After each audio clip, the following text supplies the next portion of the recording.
पूजा जेव्हापासून लग्न करून सासरच्या घरी आली तेव्हापासून ती पाहत होती की तिचा पती पवन आपल्या वडिलांवर खूप प्रेम करतो.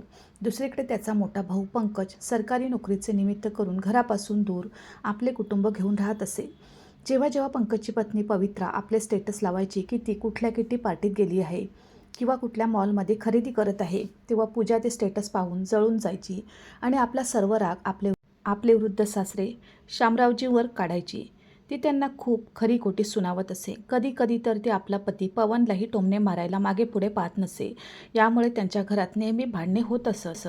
एका दिवशी तिचा पती पवन जेवणाच्या टेबलवर बसून नाश्ता करत होता तेव्हा शामरावजी काठी टेकवत आले आणि म्हणाले की सुनबाई, मलाही थोडा चहा बनवून दे ना. हे ऐकून पूजाने तोंड वाकडे करत म्हटले की बाबा, मी किती वेळा चहा बनवत राहू? मी सकाळी चहा बनवला होता ना. वारंवार मी एकाच कामात अडकून राहू का? मी सुद्धा माणूस आहे, काही यंत्र नाही की बटन दाबताच काम सुरू होईल. आता नाश्त्याची वेळ झाली आहे. नाश्ता करायचा असेल तर करा, नाही तर आपल्या अंथरुणावर जाऊन आराम करा. कोणी सांगितले होते तुम्हाला उशिरापर्यंत झोपायला? तुमच्यासारखे वृद्ध लोक तर सकाळी लवकर उठतात आणि देवाचे नाव घेतात, पण तुम्ही आहात की आळशासारखे पडून राहता. माहीत नाही देवाचे भजन करायलाही तुम्हाला काय अडचण आहे. खरं तर तुम्हाला तिथे राहायला हवे जिथे तुमच्या वयाचे लोक राहतात, जेणेकरून त्यांना पाहून तुम्ही काहीतरी शिकू शकाल. एका कप चहासाठी सुनेने एवढ्या साऱ्या गोष्टी सुनावल्या होत्या.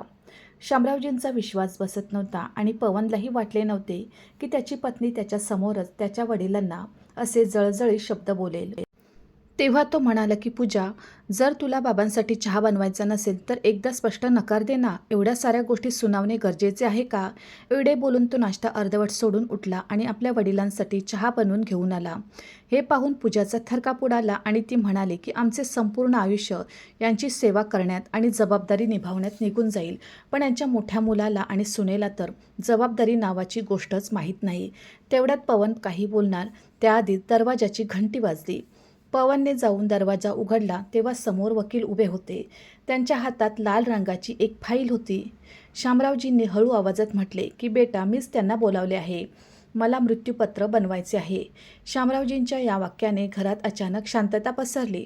पूजा मागे उभी राहून अवाक झाली. तेव्हा वकील कागद काढत म्हणाले की हे पहा शामरावजी, तुम्ही जसे सांगितले होते तसेच मी कागदपत्रे तयार केली आहेत. असे म्हणत वकिलांनी औपचारिकतेसाठी त्या कागदावर जे काही लिहिले होते ते वाचायला सुरुवात केली.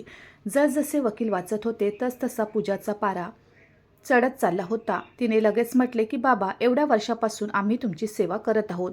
तुमच्या प्रत्येक गरजेची काळजी घेत आहोत. पवन दिवस रात्र घाम गाळतो आणि दादा, त्यांनी तर तुमची साधी चौकशीही केली नाही, तरी ही सर्व संपत्तीत अशा प्रकारची वाटणी का? खरं तर जे मृत्यूपत्र होते त्या शामरावजींनी आपल्या दोन्ही मुलांमध्ये समसमान वाटणी केली होती, जे पूजाला अजिबात मान्य नव्हते. शामरावजींच्या थकलेल्या डोळ्यात संकोच आणि हतबलता होती. ते म्हणाले की सुनबाई, पंकजसुद्धा माझाच मुलगा आहे ना, मग मी दोघांमध्ये फरक कसा करू शकतो? पूजा 2 पावले पुढे सरकली. तिच्या चेहऱ्यावर एक उपरोधिक हास्य होते. ती म्हणाली की तुमचे 2 डोळे असूनही तुम्हाला दोन्ही मुलांमधला फरक दिसत नाही का बाबा? तेव्हा पवनने पूजाचा हात दाबला आणि हळूच म्हटले की पूजा, शांत राहा.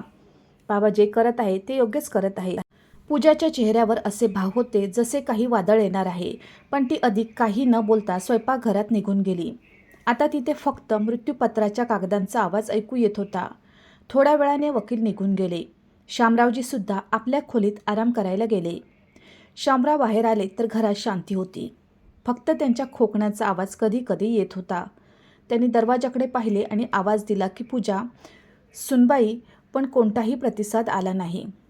ती कदाचित स्वयंपाकघराच्या कामात व्यस्त असेल, म्हणून शामरावजींनी थोड्या मोठ्या आवाजात आपला मुलगा पवनला बोलावले.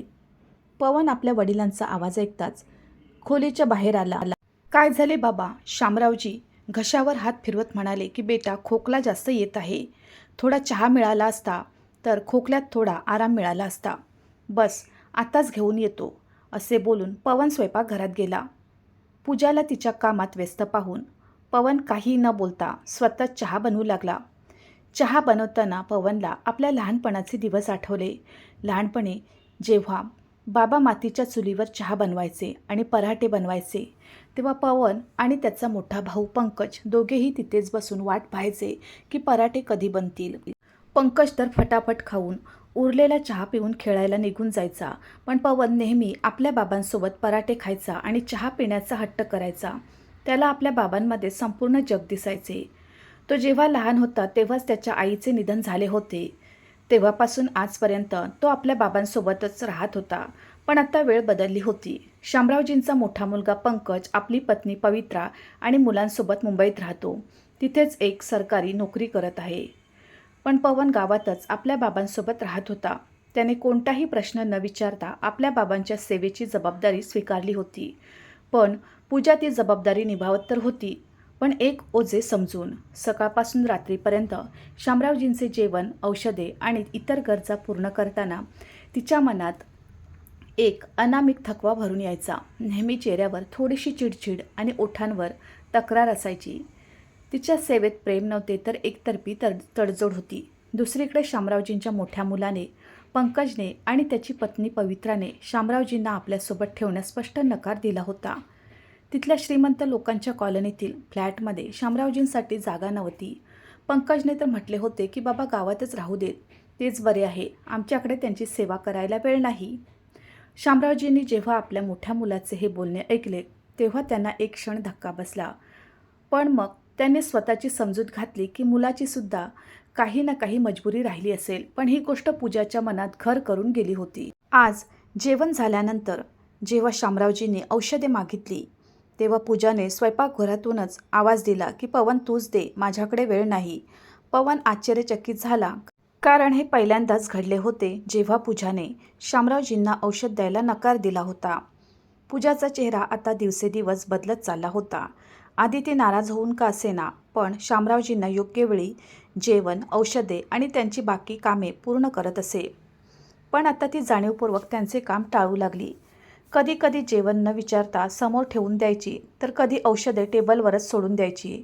शामरावजींच्या मनात प्रश्न उभे राहायचे, पण तरीही ते गप्प राहायचे. पूजाच्या मनात आता एक गोष्ट पक्की झाली होती की सेवा आम्ही करतो आणि संपत्तीची वाटणी समान हिश्श्यात होते. ती मनाशीच विचार करायची की हा अन्याय आहे, मी कधीही सहन करणार नाही. पवनला सुद्धा हळूहळू पूजाचा हा बदल जाणवू लागला होता. पण त्याला वाटत होते की कदाचित पूजावर कामाचा बोजा वाढला आहे, म्हणूनच ती असे वागत आहे. असा विचार करून पवनने दुसऱ्या दिवशी एक काम करणारी बाई ठेवली. ती बाई सकाळी यायची, घराची साफसफाई, कपडे, भांडी हे सर्व काम करून निघून जायची. पण तरीही पूजाच्या चेहऱ्यावरून असे वाटत नव्हते की तिला या गोष्टीमुळे समाधान मिळाले आहे. पवनने विचार केला की काही दिवसात सर्व ठीक होईल. दिवस जात होते, पण पूजाचे वागणे सुधारण्याऐवजी अधिकच बिघडत चालले होते. आता ती आपल्या सासऱ्यांच्या लहान लहान गोष्टीवरूनही चिडू लागली होती. एके दिवशी चहाचा घोट घेताना शामरावजी म्हणाले की सुनबाई, चहात साखर नाहीये, कदाचित तू साखर टाकायला विसरलीस. यावर पूजाने उत्तर दिले, साखर टाकली नाहीये तर स्वतः उठून टाकून घ्या, प्रत्येक वेळी माझी उणीव दाखवण्याची गरज नाही. हे ऐकून पवनने आश्चर्याने तिच्याकडे पाहत म्हटले की पूजा, हे तू काय बोलत आहेस? तर पूजा रागाने म्हणाली की जे खरे आहे तेच बोलत आहे. तुम्हाला दिसत नाही का मी किती थकले आहे? पवन पुढे काही बोलला नाही. पण पवनला समजत नव्हते की घरच्या कामासाठी बाई ठेवलेली असूनही पूजाच्या मनातील नाराजी का वाढते आहे. मग एके दिवशी अशी बातमी आली जिने पूजाच्या रागाच्या आगीत रॉकेट टाकण्याचे काम केले. एका दिवशी शामरावजींच्या मोठ्या मुलाने फोनवर त्यांना सांगितले की ते लोक आपल्या मुलांना घेऊन परदेशवारीला जात आहेत, ते सुद्धा पूर्ण 1 महिन्यासाठी. पूजाने जेव्हा हे ऐकले तेव्हा ती जणू जळून खाक झाली. तिने लगेच आपला मोबाईल काढला आणि आपले सोशल मीडिया प्रोफाईल उघडले. तिथे पंकज आणि पवित्राचे फोटो होते. कधी समुद्राच्या काठी तर कधी मोठ्या शॉपिंग मॉल्समध्ये हसतानाचे काही फोटो. त्या फोटोखाली लिहिले होते की आयुष्य सुंदर आहे.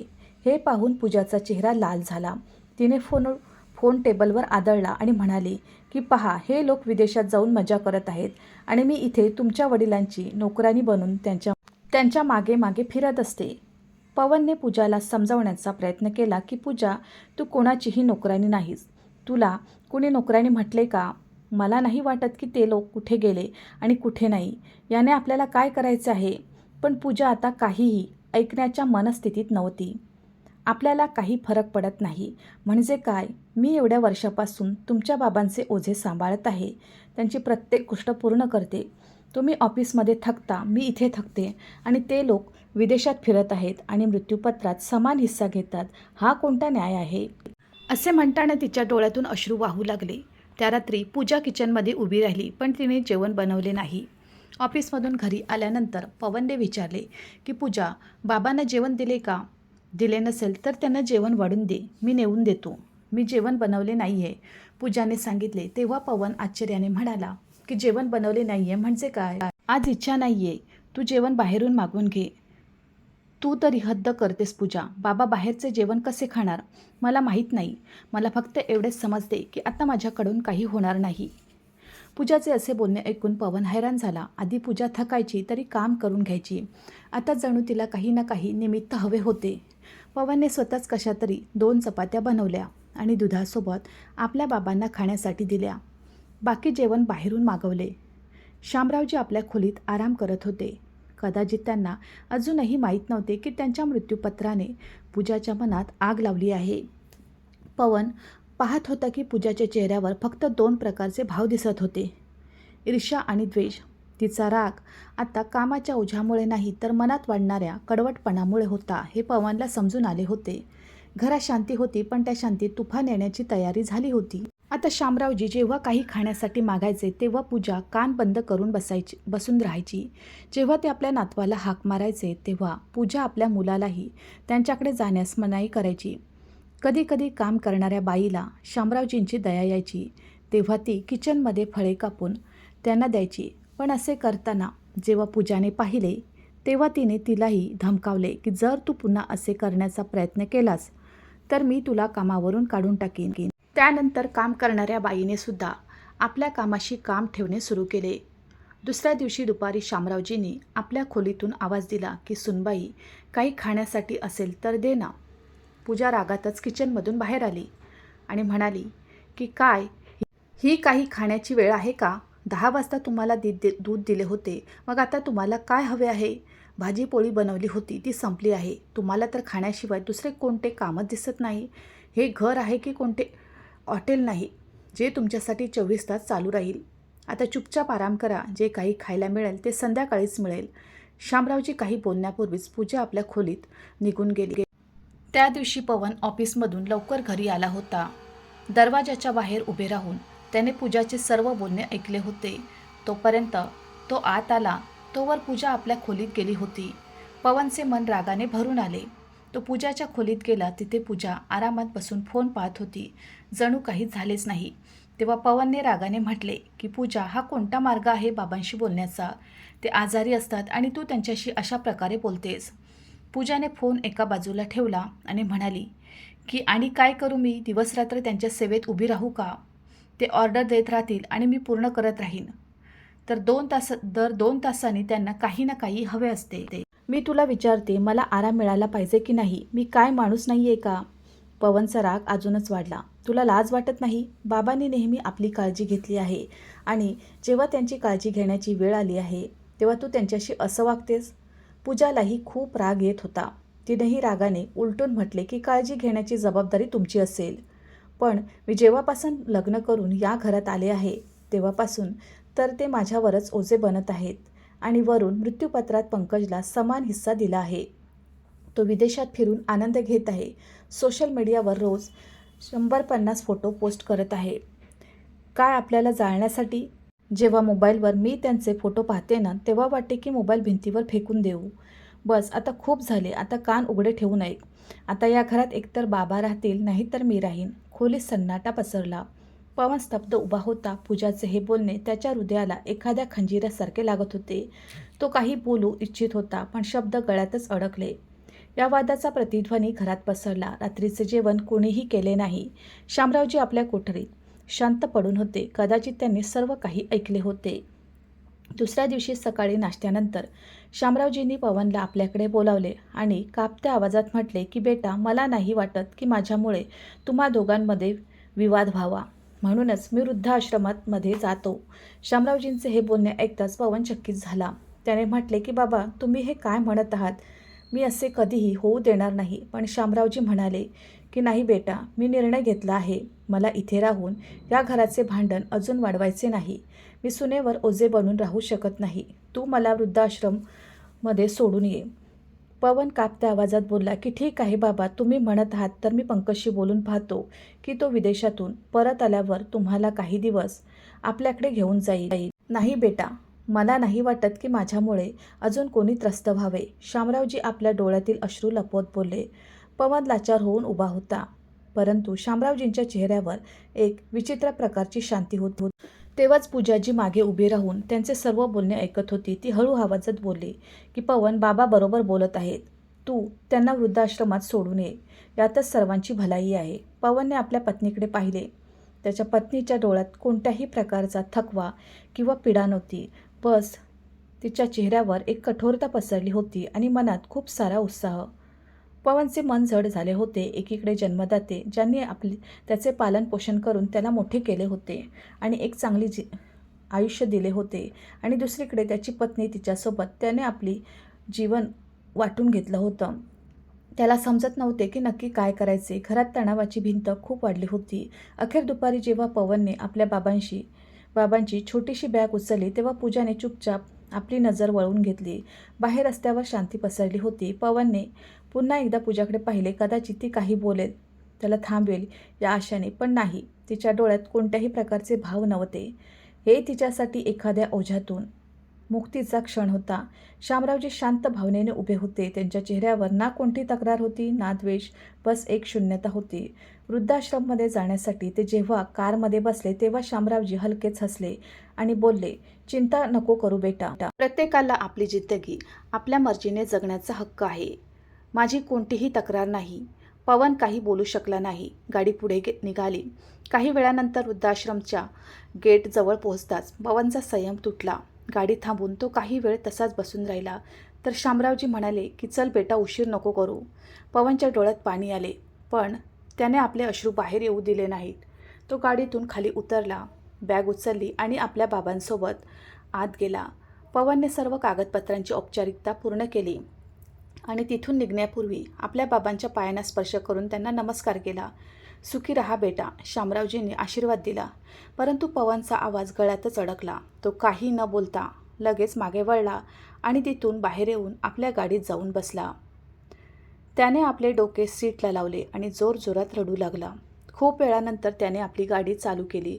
घरी पोहोचला तेव्हा दरवाजावर पूजा उभी होती. तिच्या चेहऱ्यावर हलकासा आनंद दिसत होता. सोडून आलात का, तिने अगदी हळू आवाजात विचारले. पण पवनने तिला कोणतेही उत्तर दिले नाही. तो सरळ आपल्या खोलीत निघून गेला आणि बेडवर पडला. छताकडे पाहताना त्याच्या मनात एक अस्वस्थता होती. दुसरा दिवस रविवार होता. पूजा आज खूप लवकर उठली नव्हती. तिच्यासाठी ही सकाळ खूपच आनंददायक होती, कारण दर रविवारीप्रमाणे तिला आपल्या सासऱ्यांना लवकर चहा बनवून द्यायचा नव्हता. आज घरात खोकण्याचा आवाज नव्हता. आज पूजा वेगळ्याच प्रकारची खुशी अनुभवत होती. इकडे पवनने पूर्ण रात्र कूस बदलून काढली होती. सकाळी उठल्यानंतर तो कुणाला काही न सांगता गुपचूप घरातून बाहेर निघून गेला. खूप वेळेपर्यंत रस्त्याच्या कडेला उभा राहिला, परंतु त्याचे मन खूप जड झाले होते. त्याने विचार केला की का आपल्या मित्राच्या घरी जाऊ नये. सुनील त्याचा लहानपणीचा मित्र होता, ज्याच्यासोबत तो आपले सर्व सुख दुःख वाटून मन हलके करत असे. परंतु पवन जेव्हा त्याच्या घराच्या दरवाजाबाहेर पोहोचला तेव्हा आतून मोठ्या मोठ्या आवाजात आरडाओरडा चालू होता. त्या आवाजाने पवनचे पाय तिथेच थांबले. तुम्हाला तर फक्त माझीच चूक दिसते, तुमचे बाबा तर कधी चूक करतच नाहीत. सुनीलची पत्नी सुमनच्या ओरडण्याचा आवाज बाहेरपर्यंत येत होता. तितक्यात सुनीलचा आवाज आला की सुमन, तू हे काय बोलत आहेस? मी असे कधी म्हटले? राहू द्या, मला सर्व समजते. आता एकतर तुम्ही आपल्या बाबांना गावात सोडून या, नाहीतर मी आपल्या मुलांना घेऊन माहेरी निघून जाईन, आणि जर माहेरी गेली तर मग कधीही परत येणार नाही. मग पडून राहा आयुष्यभर आपल्या बाबांसोबत. हे ऐकून सुनीलचा आवाज चढला. तू शुद्धीवर तर आहेस ना? तुझे डोके ठिकाणावर आहे की नाही? सुमनने मोठ्या आवाजात म्हटले की माझे डोके अगदी ठिकाणावर आहे, परंतु तुमचे नाहीये. बाहेर उभा असलेला पवन या सर्व गोष्टी कान लावून ऐकत होता. तेव्हा सुनील ओरडला की बोलताना थोडा विचार करत जा. मी मानतो की तुला बाबांमुळे थोडा त्रास होतो, पण याचा अर्थ असा तर नाही ना की मी या वयात आपल्या बाबांना एकटे सोडून देऊ. त्यांनी आपली पूर्ण जिंदगी आपल्याला चांगली जिंदगी देण्यासाठी खर्च केली, आणि आता जेव्हा त्यांना माझी गरज आहे तेव्हा मी त्यांना एकटे सोडून देऊ का? बघ सुमन, तू तुझ्या नजरेतून विचार कर. बाबांच्या जागी स्वतःला ठेवून बघ. उद्या आपल्या मुलांचे लग्न होईल, आपणही वृद्ध होऊ, तेव्हा आपला मुलगाही आपल्याला असाच बाहेर काढून देईल, तर मग आपण काय करू? सुनीलने एवढे बोलताच सुमन अचानक शांत झाली. तेव्हा सुनील तिला प्रेमाने समजावत बोलला की बघ सुमन, आज जे आपण करू उद्या तसेच आपल्यासोबत होईल. बाबा आपली जबाबदारी आहेत आणि या जबाबदारीपासून आपण आपले तोंड फिरवू शकत नाही. सुनीलच्या या बोलण्याने घरात शांती पसरली. पवन बाहेर उभा राहून या सर्व गोष्टी अगदी लक्षपूर्वक ऐकत होता. त्याचे हृदय जोरात धडधडू लागले. सुनीलचा समंजसपणा, त्याचा संयम आणि त्याचे आपले बाबांप्रती असलेले प्रेम हे सर्व पाहून पवनला धक्का बसला. म्हणूनच तो काही न बोलता तिथून आपल्या घराकडे निघाला. रस्त्यात त्याच्या मनात विचारांचे वादळ उठले होते की सुनीलने किती चांगल्या प्रकारे गोष्ट सांभाळून घेतली. काय मी या प्रकारे आपले घर सांभाळू शकत नव्हतो? काय मी पूजाला शांतपणे समजावू शकत नव्हतो? मी माझ्या बाबांना एवढ्या सहजपणे सोडायला तयार कसा झालो? प्रत्येक पावलांसोबत अपराधाची भावना त्याच्या मनात खोलवर जात होती. संध्याकाळी पवन घरी आला आणि सोफ्यावर बसला, पण अजूनही तो विचारातच बुडालेला होता. तितक्यात पूजा तिथे आली आणि त्याच्या चेहऱ्यावर उदासी पाहून बोलली की काय झाले, तुम्ही इतके टेन्शनमध्ये आहात? पवन काही बोलला नाही, पण पूजा समजली. ती व्यंगात्मक स्वरात बोलली की तुम्ही अजूनही बाबांचाच विचार करत आहात ना? तुम्हाला आता दुसरे काही काम नाही आहे का? काय तुम्ही त्यांना परत आणण्याबद्दल तर विचार करत नाही आहात ना? हे ऐकून पवनचा संयम तुटला. मग तो पूजाकडे पाहत बोलला की पूजा, ते बाबा आहेत माझे, मी त्यांना कसे विसरू शकतो? हे ऐकताच पूजा काही क्षणांसाठी शांत राहिली. मग गोष्ट बदलत मोठ्या उत्साहाने बोलली की ऐका ना, काही दिवसांसाठी आपणही कुठे बाहेर फिरून येऊया. आपला मुलगाही खुश होईल. तसेही किती वर्षापासून आपण कुठे बाहेर गेलो नाही. तुमच्या बाबांमुळेच आपण कुठे बाहेर जाऊ शकलो नव्हतो. नेहमी त्यांची औषधे, त्यांच्या गरजा, त्यांची देखभाल हे सर्व करावे लागत होते. पण आता मोकळ्या मनाने जिंदगी जगण्याची संधी मिळाली आहे. हे ऐकून पवन पूजाकडे रागाने पाहू लागला. मग श्वास घेऊन काही न बोलता उठून आपल्या खोलीत जाऊ लागला. तर पूजा म्हणाली की अरे, तुम्ही सकाळपासून जेवण केले नाही, जेवण तर करून घ्या, मला भूक नाही आहे. एवढे बोलून पवन आत निघून गेला. दुसऱ्या दिवशी संध्याकाळी पवन ऑफिसमधून घरी आला तेव्हा त्याच्या हातात घटस्फोटाचे कागद होते. हे पाहून पूजा एकदम तुटली. तिने रडत रडत लगेच आपल्या माहेरी फोन केला. दादा, तू कुठे आहेस? आत्ताच्या आत्ता माझ्याकडे ये. तिच्या भावाने रोहनने आश्चर्याने विचारले, काय झाले? सर्व ठीक आहे ना? तू का रडत आहेस? दादा, तू लवकर ये, त्यानंतरच सांगते. ठीक आहे, मी आत्ताच येतो. जवळपास अर्ध्या तासात पूजाचा भाऊ रोहन घरी पोहोचला तर त्याने पाहिले की पवनसुद्धा तिथेच बसला होता आणि पूजा जोरजोरात रडत होती. तिचा 5 वर्षाचा मुलगासुद्धा तिच्या मांडीवर बसून रडत होता. काय झाले दाजी? असे काय झाले? रोहनने पवनला विचारले, पण पवन काही बोलला नाही. तर पूजा आपले अश्रू पुसत बोलली की बघ दादा, घटस्फोटाचे कागद तयार करून आणले आहेत. त्यांना माझ्याकडून घटस्फोट हवा आहे. हे ऐकताच रोहन हैराण झाला. एक क्षण तर त्याला वाटले की पूजा थट्टा करत आहे, पण त्याच्या डोळ्यातील अश्रू तर खोटे नसू शकत होते. तो हळूच पवनजवळ गेला आणि त्याच्या खांद्यावर हात ठेवून बोलला, दाजी, काही त्रास होता का? तर एकासोबत बसून बोलायला हवे होते, परंतु एका झटक्यात घटस्फोट. इतका मोठा निर्णय घेणे योग्य गोष्ट आहे का की योग्य नाही? इतक्या ऐकताच पवनचा संयम तुटला. त्याच्या डोळ्यातून अश्रू वाहू लागले. त्याने श्वास घेतला आणि रडत बोलला की मी माझ्या 70 वर्षांच्या बाबांना वृद्धाश्रममध्ये सोडले फक्त तुमच्या बहिणीमुळे.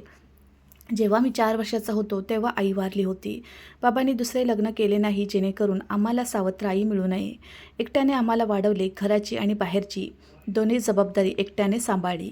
मला आठवते जेव्हा मी लहान होतो, बाबांचे बोट पकडून चालायचो. त्यांचे माझ्यासोबत असणे हीच माझी सुरक्षा होती आणि आज जेव्हा त्यांना माझी सर्वात जास्त गरज होती तेव्हा मी त्यांना परके केले. मला स्वतःचीच लाज वाटते. आज 3 दिवस झाले पण माझ्या बाबांचा तो चेहरा माझ्या डोळ्यासमोरून दूर जात नाही आहे.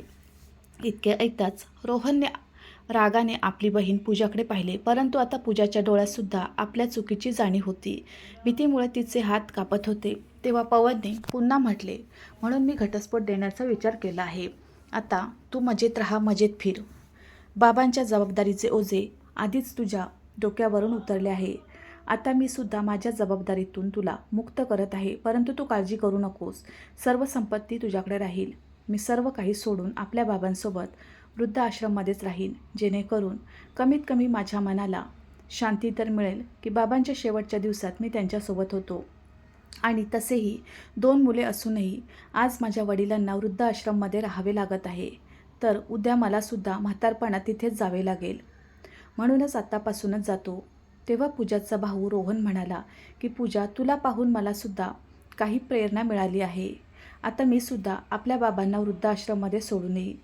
इतक्या ऐकताच पूजा हैराण होऊन रोहनकडे पाहू लागली. हे तू काय बोलत आहेस दादा? मी खरे बोलत आहे पूजा. आता आपले बाबासुद्धा वृद्ध झाले आहेत. कोणत्याही वेळी खोकत राहतात आणि त्यांना ताप येतो. माझ्याकडून शक्य नाही त्यांना सतत डॉक्टरकडे घेऊन जाणे आणि विनाकारण खर्च करणे. या सर्व गोष्टींनी मी सुद्धा त्रस्त झालो आहे. आता तुझ्यासारखे मी सुद्धा आपली जिंदगी सोपी आणि सरळ बनवून घेतो. हे ऐकून पूजा रडत रडत बोलली की नाही दादा, असे करू नका. मला अजून शर्मिंदा करू नको. इतके बोलून ती जोरजोरात रडू लागली. का जेव्हा तू आपल्या सासऱ्यांसोबत असे केलेस तेव्हा तू चुकीची नव्हतीस का? त्यांना स्वतःच्या घरातून बाहेर काढताना तुझे हृदय पिळवटले नाही का? त्यांच्या डोळ्यात पाहून तुझ्या हृदयाला दया आली नाही का? पूजा तिथेच जमिनीवर बसली. मला माफ कर दादा, मी खूप मोठी चूक केली. मी फक्त स्वतःचा विचार केला, पण मला हे समजले नाही की मी किती मोठे पाप करायला निघाले होते. मला माफ कर पवन.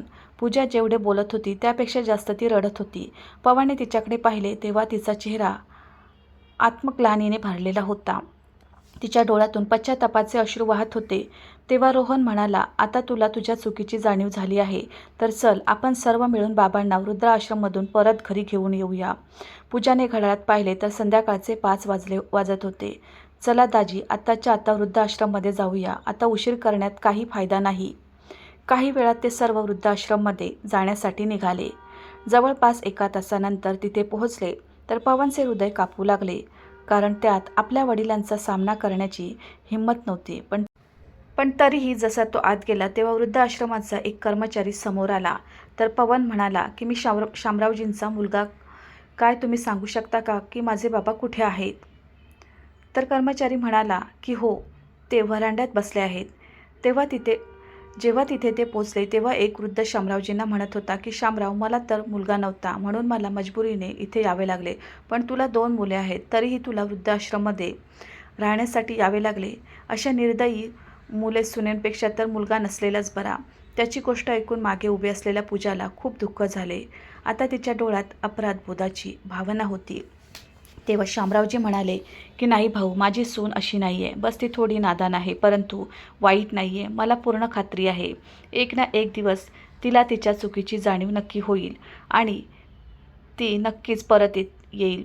शामरावजींच्या तोंडून हे ऐकताच पूजा हैराण झाली की तिचे सासरे अजूनही तिला चुकीचे म्हणत नाही आहेत. तिच्या डोळ्यातून अश्रू वाहू लागले. ती लगेच पुढे आली आणि शामरावजींच्या पाया पडली आणि जोरात रडू लागली. बाबा, मला माफ करा. मी खूप मोठी चूक केली. मी किती स्वार्थी होते. मी माझ्या सुखासमोर तुमचे दुःख पाहिले नाही. मला माफ करा. पूजाच्या डोळ्यातून अश्रू वाहत होते. तेव्हा पवनसुद्धा आपले अश्रू थांबवू शकला नाही आणि तो सुद्धा आपल्या बाबांजवळ बसला आणि बोलला की बाबा, मी सुद्धा खूप दोषी आहे. मी माझ्या पत्नीच्या हट्टापुढे झुकलो होतो आणि तुमचा अपमान केला. आता मला स्वतःचीच खूप लाज वाटत आहे. रोहनसुद्धा आता शामरावजींच्या समोर हात जोडून उभा होता. त्याने म्हटले की काका, आजपासून पूजा तुमची सून नाही तर तुमची मुलगी बनून राहील. मी तुम्हाला हे वचन देतो. तितक्यात पूजा बोलली की बाबा, तुम्ही घरी चला, तुमच्याशिवाय घर अपूर्ण आहे. शामरावजींच्या डोळ्यात पाणी आले. त्यांनी मुला सुनेच्या डोक्यावर हात ठेवला आणि दोघांना गळ्याशी लावले. हे दृश्य पाहून तिथे उपस्थित सर्व वृद्धांचे डोळे भरून आले. तेव्हा पवनने वृद्धाश्रमच्या मॅनेजरला म्हटले की सर, मला पुन्हा माझ्या बाबांना घरी घेऊन जायचे आहे. तर मॅनेजरने पवनकडे पाहिले आणि हास्य करत मान हलवून पवनला संमती दिली. तेव्हा बाहेर येऊन रोहनने आपली बहीण पूजाला म्हटले की पूजा, आपल्यामुळे जर आईवडिलांच्या डोळ्यात पाणी आले तर त्या अश्रूंचे मूल्य आपल्याला जन्मभर चुकवावे लागते. जर आई वडील दुःखी असतील तर आपल्याकडे सर्व काही असूनसुद्धा आपल्या आयुष्यात कधीही सुख शांती येणार नाही. सुख शांती केवळ आई वडिलांच्या सावलीतच मिळते. हे ऐकून पूजाने रडत रडत म्हटले की दादा, आज माझे डोळे उघडले आहेत. आजच्या नंतर माझ्यामुळे तुझी मान कधीही शरमेने झुकणार नाही. आता मी माझ्या कर्तव्यापासून कधीही मागे हटणार नाही. आता पूजाच्या आवाजात एक संकल्प होता, आपल्या पूर्ण कुटुंबाला नेहमी एकत्र जोडून ठेवण्याचा संकल्प. तितक्यात पवन आणि शामरावजी ऑफिसच्या बाहेर आले.